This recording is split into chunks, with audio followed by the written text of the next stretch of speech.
Today we're going to work on an exercise that's a really great core exercise for the posterior chain, as well as working on the scapular stabilizers, specifically the low traps and some of the rotator cuff. Okay, so we're going to use this machine. I don't even know what you call this thing, but this is what it looks like.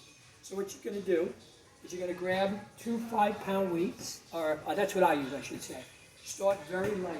Matter of fact, when the first time you do it, use no weight. Okay, and what you're going to do, you're going to hit the machine.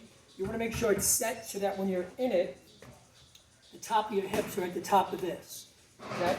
So again, what we're going to do is we're going to be working on the posterior chain while strengthening our scap stabilizers.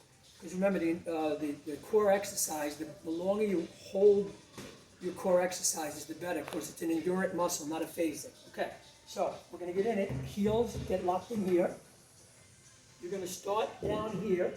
Now, when people do this machine for back extensions, what they do wrong is they come up and then they arch. You never want to do this. This is a very vulnerable position for your back.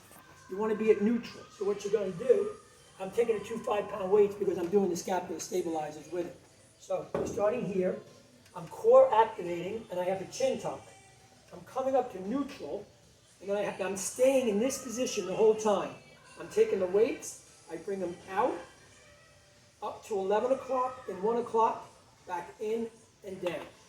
Again, up, in, and down. Okay, stop it now. What's important about that exercise is a couple things. One, you're working on some very small muscles. So whenever you do exercises, remember, you stop when your technique fails. There's a lot of things that can fail here. One, your back can get very, very tired and you can start arching or losing the core activation. Got to maintain core activation throughout. You want to maintain the chin tuck so that that position of your body does not change throughout. And obviously, you can get fatigue in your arms. And you got to be careful with that because we're taking up our shoulder through a potentially vulnerable position. So once that starts fatiguing, so if I'm in this position and I'm here and I start bringing it and I can't bring it out to where I started, I start dropping, just stop or get lighter weights. Okay? As long as the technique is good, you do anywhere from 8 to 10 reps, take a break, maybe do three sets of them, okay? I'm going to add one more wrinkle to it. Then you can also add, which I do a lot, I'll do one set of the 11s to 1s, then I'll do this one. I'll be in the same setup. I'm getting the neutral, core activate, chin tuck. Then I'll start with my elbows like this. I bring my arms up for external rotation, my rotator cuff, out, back in, and down. Out, rotate, in, out, and down. Okay, that's just a variant where now you're getting some of your infraspinatus and your rotator cuff.